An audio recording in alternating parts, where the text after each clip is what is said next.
ఓం నమో వెంకటేశాయ నమ. అఖిలాండ కోటి బ్రహ్మాండ నాయకుడు, కోరిన కోరికలు నెరవేర్చే ఆ కలియుగ దైవం, ఆపద మొక్కులవాడు ఆ వెంకటేశ్వర స్వామి ఆ తిరుమలలో కొలువై ఉన్న ఈ ప్రపంచంలో 5 దేవాలయాలు కోకొల్లలు. అందులో ఒకటి ఏలూరు పట్టణం పడవడి వీధిలో వేయించేసి ఉన్న శ్రీ అలివేలు మంగ పద్మావతి సమేత శ్రీ వెంకటేశ్వర స్వామి దేవాలయం. ఇప్పుడు మనం ఆ దేవాలయాన్ని సందర్శిద్దాం.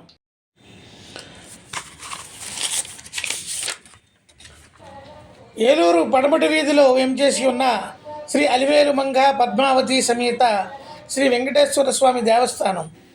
ఈ దేవస్థానం వేంగిరాజుల కాలంలో 1104వ సంవత్సరంలో ప్రతిష్ఠించారని ఆలయ చరిత్ర చెబుతుంది. అంటే 920 సంవత్సరాల చరిత్ర ఈ ఆలయానికి ఉంది. ఈ క్షేత్రంలో స్వామివారు అభయ వరద హస్తాలతో ఉత్తరాభిముఖుడై ఉండడం ఈ ఆలయ ప్రత్యేకత. అలాగే స్వామివారి కుడి భాగాన్న శ్రీ అలివేల మంగమ్మ, ఎడమ భాగాన్న శ్రీ పద్మావతి అమ్మవారు ఎదురెదురుగా ఉండడం కూడా మరో గొప్ప విశేషం. అలాగే స్వామివారికి కుడి భాగాన్న ఆచార్య స్థానంలో వికరస మహర్షి శిలామూర్తిగా ప్రతిష్ఠ ఉండడం కూడా మరో విశేషం.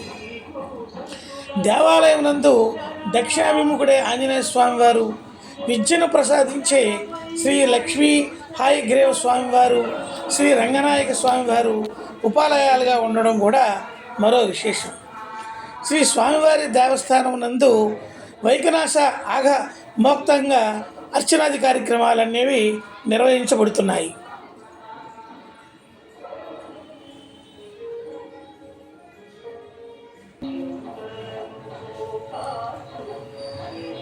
ఈ దేవస్థానం నందు స్వామివారి వార్షిక కళ్యాణ సమయాన్న ఎదుర్కోలు ఉత్సవాలు, అంటే దీన్ని దొంగల దోపు ఉత్సవాలని కూడా అంటారు. ఈ ఉత్సవాల్ని జరిపేటప్పుడు దేవస్థానానికి 300 మీటర్ల దూరంలో ఈ దొంగల దోపు మండపాన్ని ఏర్పాటు చేసి ఉన్నారు. ఇప్పుడు ఈ మండపాన్ని దొంగల మండపంగా కూడా పిలువబడుతున్నది వాడుక భాషలో.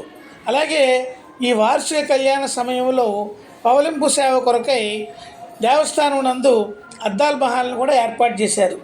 ఈ దేవస్థానాన్ని పూర్వకాలంలో కూడా అందరూ అద్దాల గుడిగా కూడా పిలువబడుతున్నది. ఈ దేవాలయం నందు 7 శనివారాలు 108 ప్రదక్షిణలు చేసినచో మనం అనుకునే కార్యసిద్ధి లభిస్తుందనేది ఇక్కడ ప్రజల విశ్వాసం. ఈ దేవాలయం నందు వివాహాలు కూడా జరిగినచో వారి దాంపత్య జీవితం ఆనందంగా సాగుతుందనేది మరో నమ్మకం. ఈ కారణాన ఈ దేవాలయం నందు విపరీత